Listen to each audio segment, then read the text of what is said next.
Welcome to Essential Biz Marketing. Today's case study is titled Global Copyright Laws and Their Impact on K-pop Distribution.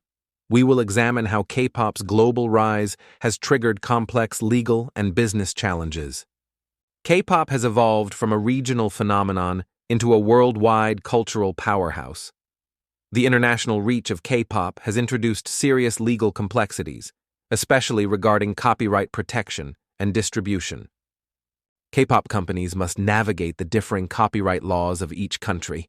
An understanding of these legal systems is critical to ensure the protection and fair distribution of music, videos, and creative content across borders.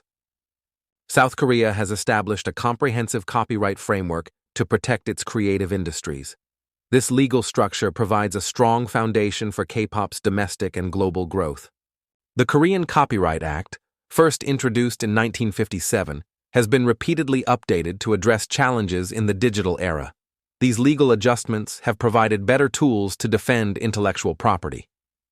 The Korea Copyright Commission, KCC, plays a key role in promoting the legal use of creative works. It assists creators and companies in complying with copyright regulations both locally and globally. The KCC also provides copyright authentication services, issuing certificates to protect and legitimize creative works. These measures strengthen the security of artistic content across international markets. In the United States, the Fair Use Doctrine permits limited use of copyrighted material without prior consent. This policy covers areas such as education, research, criticism, and news reporting. While fair use protects freedom of expression, it also complicates how K-pop companies control the distribution of their work. Balancing exposure and rights protection remains a major challenge in this legal environment. Disputes over unauthorized use of K-pop content frequently arise, often involving debates over whether the use qualifies as fair use or violates the artist's rights and revenue. The European Union has attempted to harmonize copyright laws across member states through key directives. The Copyright Directive and the Digital Single Market Directive provide a framework for uniform digital rights. Despite these efforts, implementation still varies between countries, making consistent enforcement difficult. K-pop companies often encounter differing legal environments across European markets. The private copying exception, permitted in some EU countries, allows individuals to make personal copies of legally obtained content. This provision weakens control over K-pop content and adds further challenges to copyright enforcement. China offers a vast market with strong demand for K-pop, yet historically has weak copyright enforcement.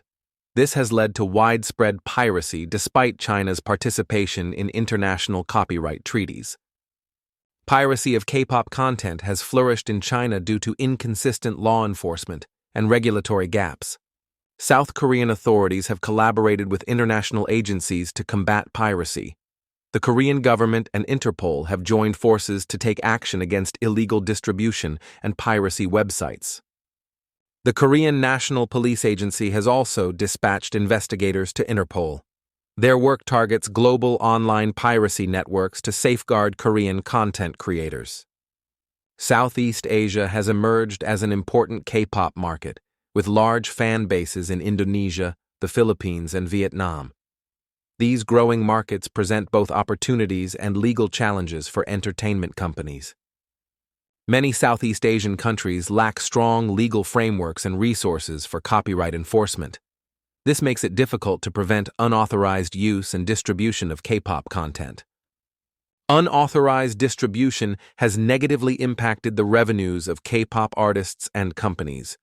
Weak enforcement mechanisms remain a major obstacle in protecting intellectual property. Efforts are ongoing to strengthen copyright protections across Southeast Asia. South Korean authorities and international organizations continue working with local governments to improve enforcement. Global platforms like YouTube, Spotify, and Apple Music dominate K-pop distribution worldwide. These services allow artists to reach international audiences and expand their global presence. To combat copyright violations, platforms use automated tools such as Content ID to detect and manage unauthorized uploads. However, the success of these systems depends on local laws and enforcement practices. K-pop companies must adapt strategies according to the legal environments of each market. Protecting K-pop intellectual property requires a combination of technology, legal action, and strong cooperation with digital platforms. Ongoing efforts are necessary to secure artists' rights globally. The global growth of K-pop has underscored the urgent need for stronger, more consistent copyright protections. Without international alignment, enforcement remains fragmented and difficult.